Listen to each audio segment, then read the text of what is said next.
IARC Writing and Listening Classes. Class 5. In this class, we will look at quotations, paraphrases, citations, and plagiarism.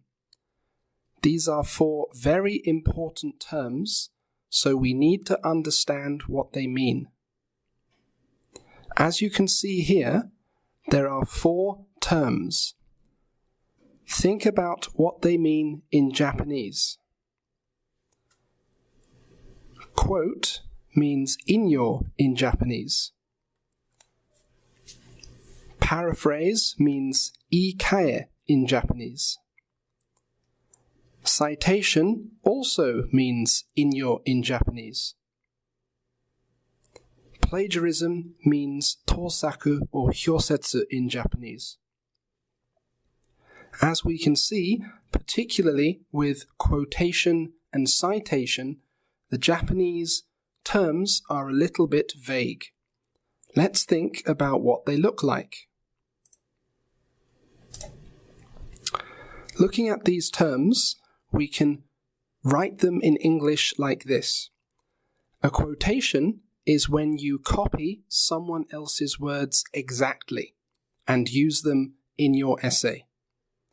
A paraphrase is when you use someone else's words and change the words that they use a little bit, but keep the same meaning.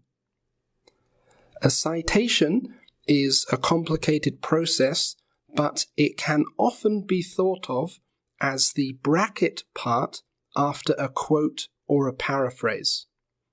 A citation shows where the information comes from. Lastly, plagiarism is a very serious offense and can lead to failing an assignment. So, let's look at each one in a bit more detail. Here are some examples of a quotation in the middle of an essay. A quotation has the following parts: an introduction word, an author or person, quotation marks, which go around the quoted words, and the date or the in-text citation at the end. With the introduction words, you can often use things like according to, comment, note, state, mention, inform, and so on. Next, a paraphrase. A paraphrase is very similar to a quotation. However, it changes the words but keeps the same meaning. Here we can see the same meaning in a phrase but with different words.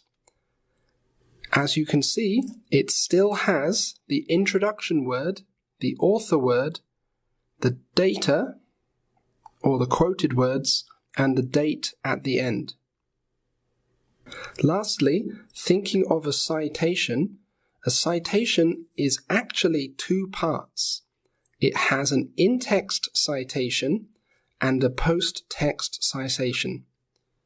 For the moment, the in-text citation is usually the brackets at the end of a quote.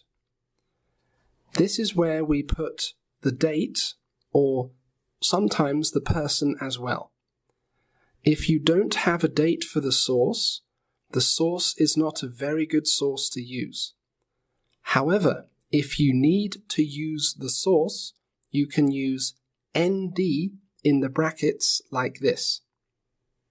So, citations are very important to avoid plagiarism by showing where you got the information, but you cannot use too many quotations and paraphrases. Imagine some cookies and cream ice cream. This is like your essay. Your own words are the ice cream, and the cookies are the quotations and the citations. You should have more of your own words than you should have citations. In other words, there is more ice cream than there are cookies. Feel free to use the link, the QR code, to go to a citation example web resource. So, when you come to writing, find some data that you can use in your essay. Write some quotations and paraphrases using the structures reviewed in this class. Make sure the quotation has all of the correct parts, and think where you can use this data in your planned essay. For homework, please remember to do the vocabulary, to practice for Unit 5, and of course, start finding and researching data for your topic. Thank you for listening.